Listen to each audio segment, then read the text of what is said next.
नमस्कार दोस्तों, सत्यम education hub के ऑनलाइन यूट्यूब चैनल में आपका स्वागत है। दोस्तों, आज हम विद्युत धारा से संबंधित कुछ महत्वपूर्ण क्वेश्चन डिस्कस करेंगे और ये क्वेश्चन आगे आने वाले एग्जाम में आपको सहायता करेंगे। तो दोस्तों, अगर आपको वीडियो पसंद आए तो इसे लाइक, शेयर और हमारे चैनल को सब्सक्राइब कीजिएगा। तो दोस्तों, स्टार्ट करते हैं हम एक नंबर क्वेश्चन से। विद्युत धारा का एसआई मात्रक क्या होता है? अगर विद्युत धारा के एसआई मात्रक की हम बात करें तो विद्युत धारा का एसआई मात्रक एम्पियर होता है। और विद्युत धारा की अगर बात करें तो आई बराबर क्यू डिवाइड बाई टी। आई बराबर क्यू डिवाइड बाई टी। आई का मतलब होता है विद्युत धारा, क्यू का मतलब होता है आवेश, आवेश का मात्रक कूलाम होता है और टी मतलब समय, समय का मात्रक सेकंड होता है। तो आई बराबर क्यू बटा टी, ये भी आप ध्यान रखिए। 2 नंबर क्वेश्चन की बात करें, विद्युत धारा को मापने वाला उपकरण कौन सा है? तो विद्युत धारा को मापने के लिए एमीटर का उपयोग किया जाता है। और अगर आपको ये भी ध्यान रखना है कि एमीटर को हमेशा श्रेणी क्रम में लगाया जाता है और एमीटर का प्रतिरोध निम्न होता है, बहुत ही निम्न प्रतिरोध होता है एमीटर का, ये बात आपको ध्यान रखनी है। अगर मैं बात करूं वोल्ट मीटर की तो वोल्ट मीटर वोल्टता को मापने के लिए यूज होता है। गैल्वेनोमीटर की बात की जाए तो विद्युत परिपथ में विद्युत धारा की उपस्थिति का पता लगाने के लिए गैल्वेनोमीटर का यूज किया जाता है। तो इस क्वेश्चन का right answer option number B हो जाएगा। 3 नंबर क्वेश्चन की बात करें, 3 नंबर क्वेश्चन की बात करें, आदर्श एमीटर का प्रतिरोध कितना होता है? अगर मैं बात करता हूँ ओनली फॉर एमीटर की तो एमीटर का प्रतिरोध निम्न होता है, जबकि आदर्श एमीटर की बात की जाए तो आदर्श एमीटर का प्रतिरोध है वह बिल्कुल ही 0 होता है, या आप बोल सकते हो 0 होता है। ये बात आपको ध्यान रखनी है। 4 नंबर क्वेश्चन की बात करें, किसी चालक में किसी बिंदु से 5 मिनट में 300 कूलाम आवेश प्रवाहित होता है। 300 कूलाम आवेश प्रवाहित होता है, धारा का मान आपको ज्ञात करना है। तो अभी हमने देखा आई बराबर क्यू डिवाइड बाई टी। आई बराबर Q divide by T. Q है कूलाम, जो आवेश है कितने कूलाम है? 300 कूलाम आवेश है, डिवाइड बाई टाइम की बात करूं 6 मिनट, 6 मिनट में सेकंड कितने हो गए? 60 इंटू, अगर मैं बात करता हूँ 5 मिनट तो 60 इंटू 5 तो कितने सेकंड हो गए? 300 सेकंड। 300 से 300 कट गया और हमारा आंसर आ गया 1 एम्पियर। तो ये बात भी आप ध्यान रखना, आई बराबर क्यू डिवाइड बाई टी से। 5 नंबर क्वेश्चन की बात करें, विभव मापने के लिए काम आता है। अगर मैं बात करूं विभव मापने के लिए जो बात करें तो वे वोल्ट मीटर है जो विभव मापने के लिए काम आता है, यानी वोल्टता को मापने के लिए वोल्ट मीटर का यूज किया जाता है। ये बात भी आप ध्यान रखिए। अगर यहाँ पर आपसे पूछा जाए एमीटर है विद्युत धारा को मापता है, गैल्वेनोमीटर है जो विद्युत परिपथ में धारा की उपस्थिति का पता लगाता है, और ट्रांसफार्मर की अगर मैं बात करूं तो ये प्रत्यावर्ती धारा या जिसको हम एसी अल्टरनेटिव करंट बोलते हैं, इसमें वोल्टता को बढ़ाने या घटाने के लिए ट्रांसफार्मर का यूज किया जाता है। तो यहाँ हमारा राइट आंसर हो जाएगा option number C. 6 number question की बात करें, वोल्ट मीटर को परिपथ में किस क्रम में लगाया जाता है? तो वोल्ट मीटर जो वोल्टता को मापने के लिए यूज आता है, इसको परिपथ में समांतर क्रम में लगाया जाता है। ये बात आपको ध्यान रखनी है। अगर आपसे एमीटर का पूछे तो एमीटर को श्रेणी क्रम में लगाया जाता है। 7 नंबर क्वेश्चन की बात करें, विभवांतर और धारा एक दूसरे के समानुपाती होते हैं। विभवांतर V समानुपाती I, V समानुपाती I। अगर हम इस समानुपाती के साइन को हटाते हैं तो V बराबर बनता है I इंटू आर। V बराबर I इंटू आर, जो कि ओम के नियम से संबंधित है। ये बात आप ध्यान रखिए, ओम का नियम। 8 नंबर क्वेश्चन की बात करें, प्रतिरोध का मात्रक है। तो प्रतिरोध का मात्रक ओम होता है, ये बात आपको ध्यान रखनी है। और महो की बात करें तो महो जो कि चालकता का मात्रक होता है। अगर मैं बात करूं ओम मीटर, ये विशिष्ट प्रतिरोध का मात्रक होता है। और अगर बात की जाए वेबर की तो ये चुंबकीय फ्लक्स का मात्रक होता है। वेबर चुंबकीय फ्लक्स, महो की बात करें तो चालकता, और ओम इंटू मीटर की बात करें तो प्रतिरोधकता या विशिष्ट प्रतिरोध। ऑप्शन नंबर बी हमारा राइट आंसर हो जाएगा। 9 नंबर क्वेश्चन की बात करें, विशिष्ट प्रतिरोध का मात्रक है। विशिष्ट प्रतिरोध या प्रतिरोधकता कहा जाता है। प्रतिरोधकता किसी भी पदार्थ का वह गुण है जिसमें वह पदार्थ लाइट या इलेक्ट्रिसिटी के प्रवाह का सबसे ज्यादा विरोध करे। अगर आपसे पूछा जाए लोहा अगर आपसे पूछा जाए लोहा और प्लास्टिक लोहा और प्लास्टिक दोनों में से किसकी प्रतिरोधकता सर्वाधिक है, तो दोनों में से लाइट जाने का विरोध कौन करेगा? सर्वाधिक विरोध करेगा प्लास्टिक। तो प्लास्टिक की प्रतिरोधकता सर्वाधिक हो जाएगी, ये बात आपको ध्यान रखनी है। तो और लोहे की प्रतिरोधकता क्या हो जाएगी? कम होगी, ये बात ध्यान रखिए। तो विशिष्ट प्रतिरोध या प्रतिरोधकता का मात्रक होता है ओम इंटू मीटर, ये बात भी आप ध्यान रखिए। ओम की बात करें तो प्रतिरोध का मात्रक, महो चालकता का मात्रक, और वेबर की बात करें तो चुंबकीय फ्लक्स का मात्रक वेबर होता है। 10 नंबर क्वेश्चन की बात करें, चुंबकीय फ्लक्स का मात्रक क्या है? चुंबकीय फ्लक्स का मात्रक वेबर होता है, ये बात आपको ध्यान रखना है।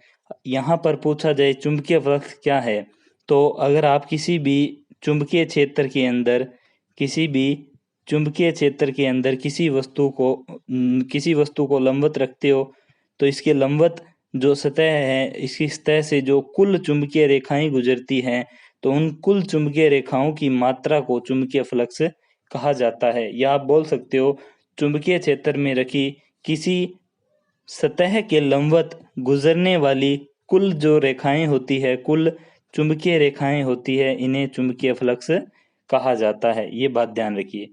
11 नंबर क्वेश्चन की बात करें, विशिष्ट प्रतिरोध या प्रतिरोधकता किस पर निर्भर करती है? तो मैं बात करूं अगर प्रतिरोधकता के बारे में या विशिष्ट प्रतिरोध के बारे में, तो ये चालक के पदार्थ की प्रकृति पर निर्भर करता है। जैसे हमने बात की कि लोहा है या प्लास्टिक है, तो लोहा और प्लास्टिक दोनों पदार्थ की प्रकृति बता रहे हैं। तो यहाँ आपको ध्यान रखना है, ये लंबाई, मोटाई, धारा इन पर निर्भर नहीं करती है। 12 नंबर क्वेश्चन की बात करें, 4 मीटर लंबे तार का प्रतिरोध 5 ओम है। एक 4 मीटर लंबा तार है, इसका प्रतिरोध 5 ओम है। तार की लंबाई 8 मीटर कर दी जाए तो लंबाई दोगुनी हो रही है, तो प्रतिरोध भी कितना हो जाएगा? 2 गुना।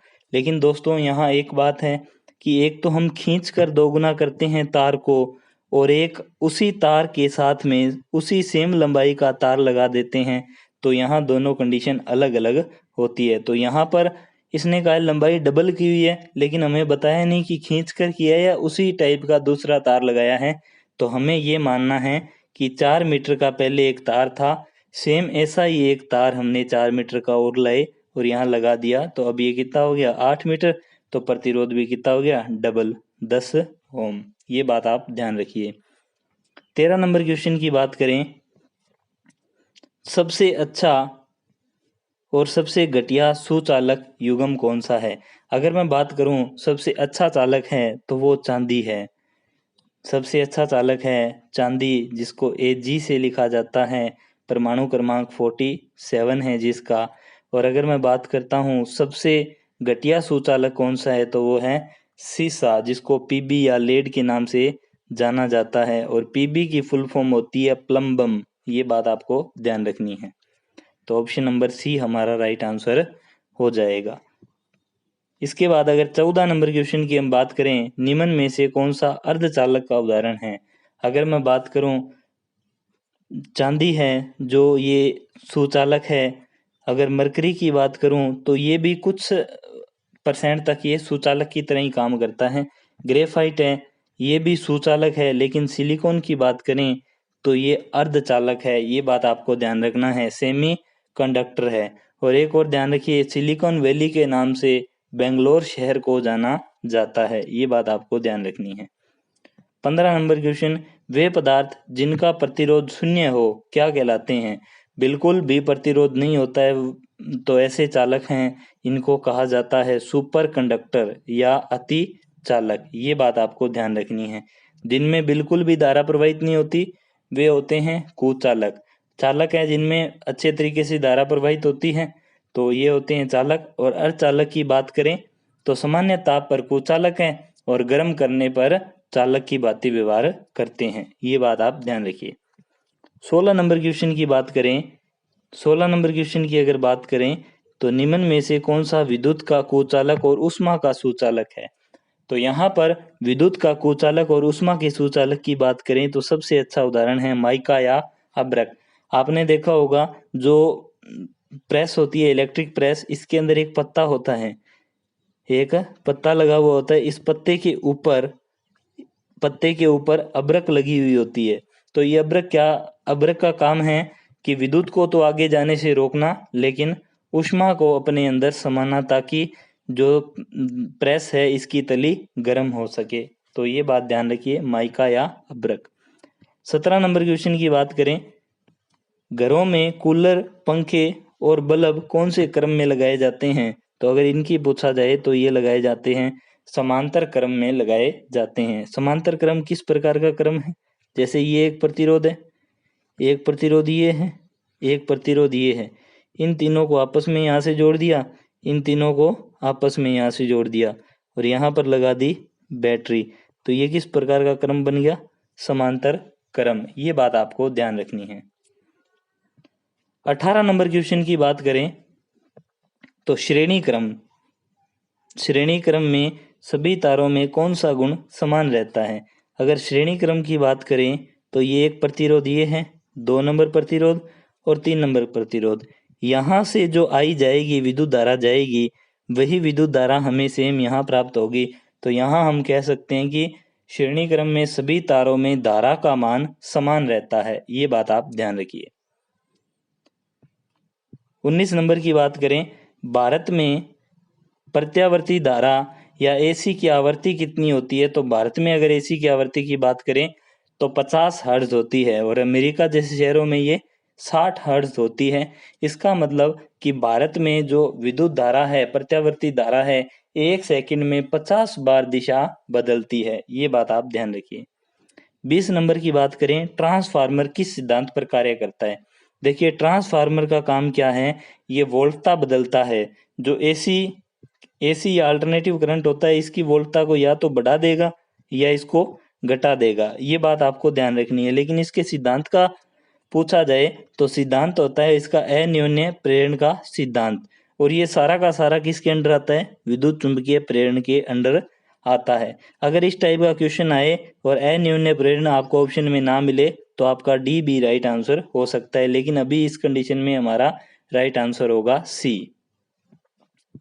21 नंबर क्वेश्चन की बात करें, ट्रांसफार्मर किस धारा की वोल्टता को बदलता है।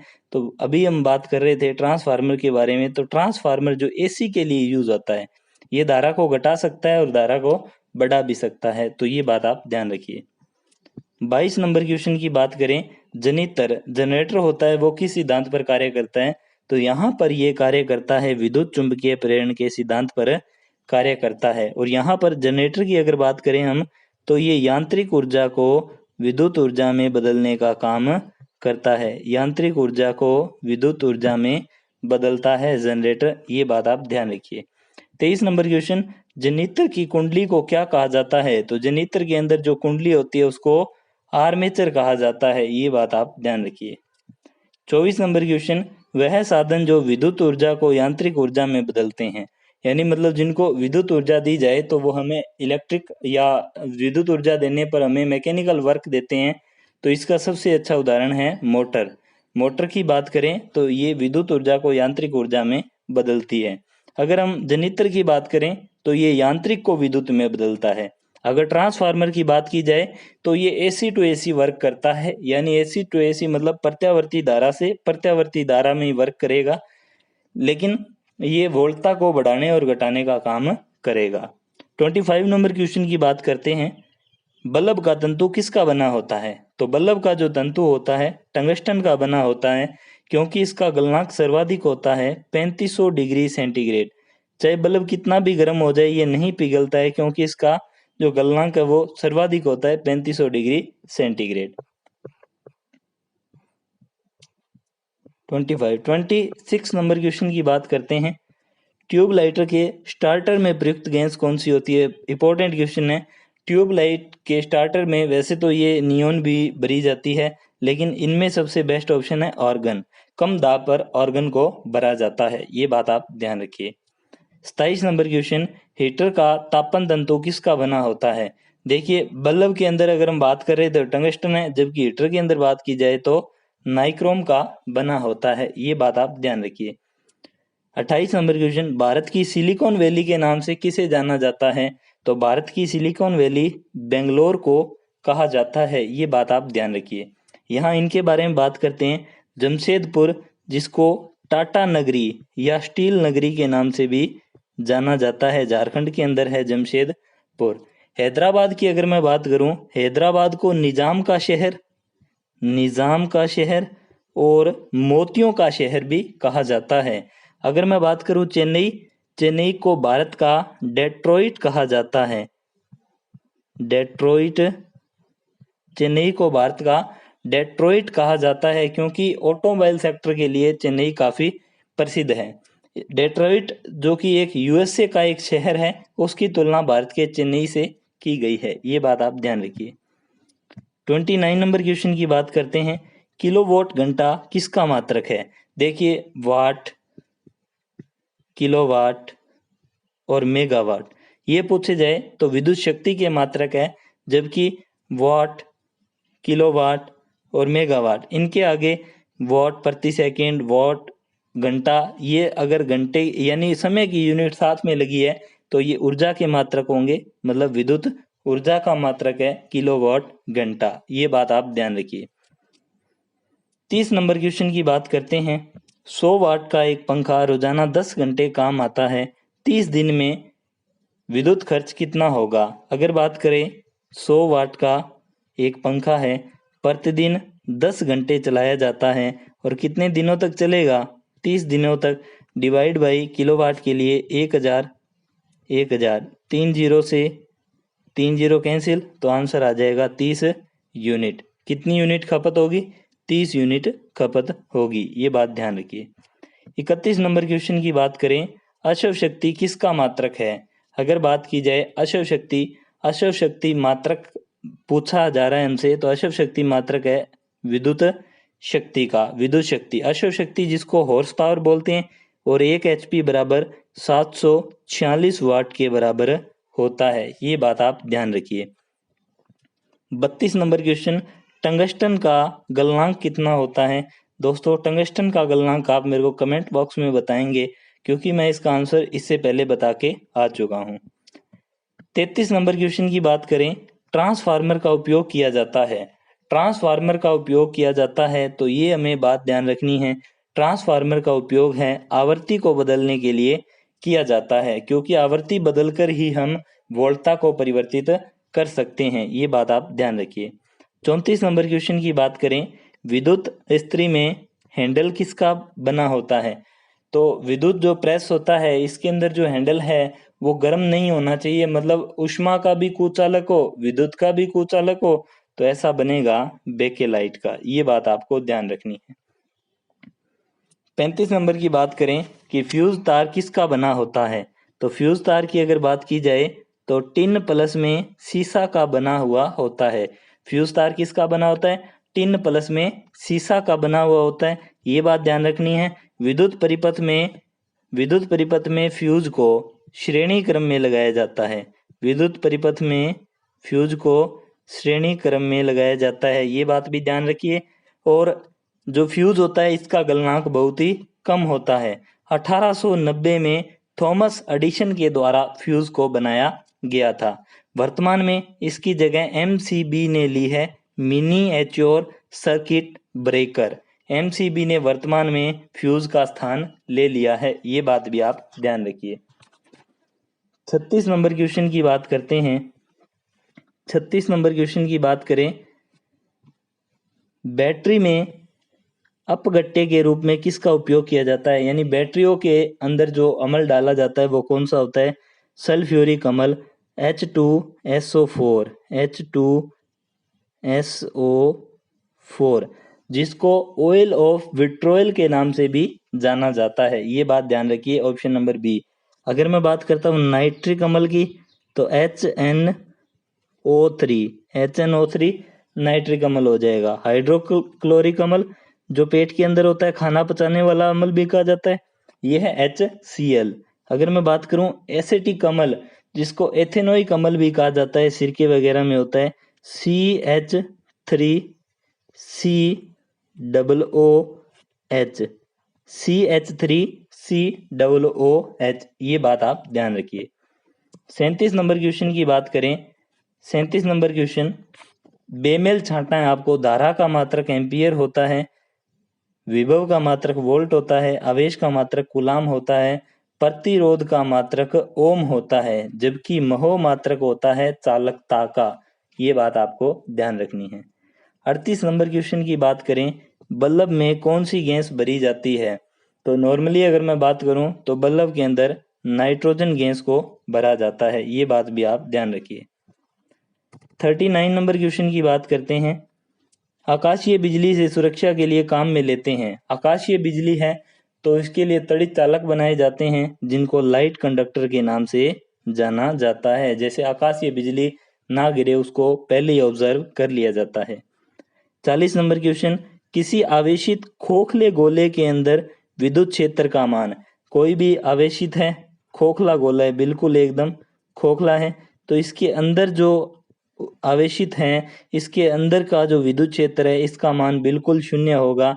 इसके अंदर जो विद्युत धारा का मान बिल्कुल शून्य होगा। ये बात आप ध्यान रखिए। अगर मैं बात करूं 41 नंबर क्वेश्चन की, 41 नंबर क्वेश्चन, 60 वोल्ट व 240 वोल्ट के बल्ब में प्रवाहित धारा का मान। अगर मैं बात करूं वाट, पावर हमें दे रखी है कितनी, 60 वाट। और अगर मैं बात करता हूं वोल्टेज V कितना दिया हुआ है, 240 वाट, 240 वाट। तो यहाँ पर अगर बात की जाए तो एक फॉर्मूला होता है P बराबर V इंटू आई, P बराबर V इंटू आई। तो यहाँ पर हमें I को निकालना है तो P के डिवाइड बाई में जाएगा V। तो 60 बटा में 240 1/4, हमारा आंसर आ जाएगा 0.25 एम्पियर, 0.25 एम्पियर।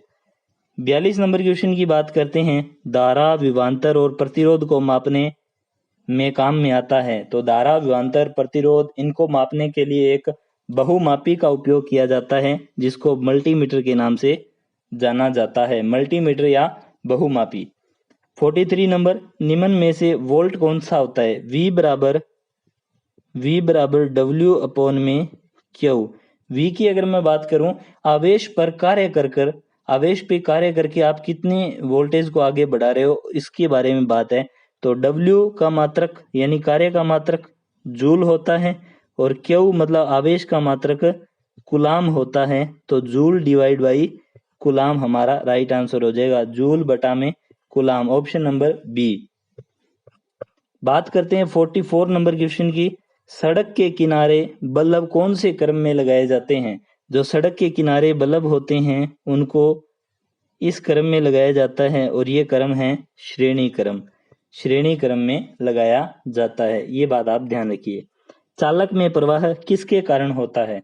देखिए, चालक में प्रवाह की अगर मैं बात करूं या किसी भी चीज के अंदर प्रवाह की बात की जाए तो वो मुक्त इलेक्ट्रॉन के कारण होता है। ऑप्शन नंबर ए हमारा राइट आंसर हो जाएगा। 46 नंबर क्वेश्चन की बात करें तो वह नियम जो धारा की उत्पत्ति के कारणों का विरोध करता है। तो देखिए 1833 के अंदर एक लेंस नाम के एक वैज्ञानिक ने बताया था कि प्रेरित धारा की दिशा सदैव ऐसी होती है जो उस कारण का विरोध करती है जिससे वह उत्पन्न हुई है। जैसे आपको पता है कि जो विद्युत चुंबक होती है या चुंबक का प्लस और प्लस एक दूसरे को प्रतिकर्षित करता है, तो यही नियम यहाँ पर लागू होता है। तो ये लेंज का नियम है, 1933 में लेंज के द्वारा दिया गया था। ये बात ध्यान रखिए।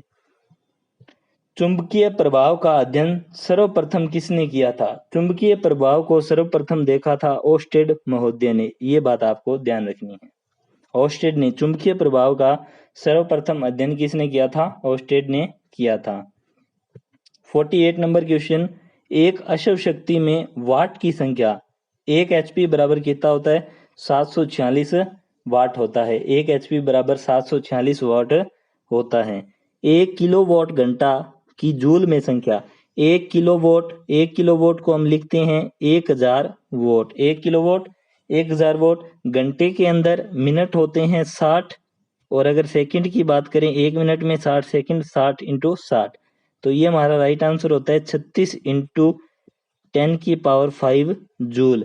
लेकिन यहाँ ऑप्शन में है नहीं, तो यहाँ हम इसको ये भी लिख सकते हैं 3.6 × 10⁶, 3.6 ×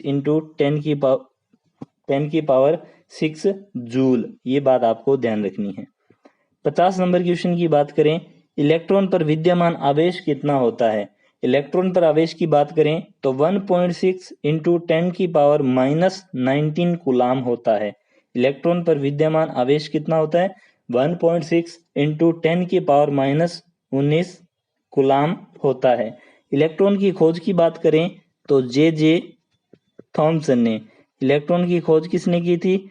जे थॉमसन ने की थी। और इलेक्ट्रॉन का अगर द्रव्यमान पूछा जाए आपसे तो 9.1 × 10⁻31 kg, 10⁻31 kg। ये बात आप ध्यान रखिए। इसके बाद में थोड़ी सी इससे रिलेटेड कुछ फुल फॉर्म्स हैं, वो आप भी ध्यान रखिए। एसआई पद्धति है जो एमकेएस का परिवर्तित रूप है। एसआई पद्धति को इंटरनेशनल सिस्टम ऑफ यूनिट्स कहा जाता है। एलईडी लाइट इमिटिंग डायोड कहा जाता है। एलसीडी लिक्विड क्रिस्टल डायोड कहा जाता है।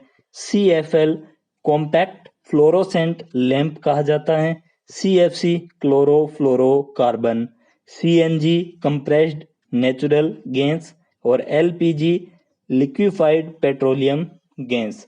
धन्यवाद दोस्तों, हमने विद्युत से संबंधित 50 महत्वपूर्ण क्वेश्चन इस क्लास में डिस्कस किए हैं। अगर आपको क्लास पसंद आई है तो दोस्तों इसे लाइक, शेयर और हमारे चैनल को सब्सक्राइब जरूर कीजिएगा। धन्यवाद।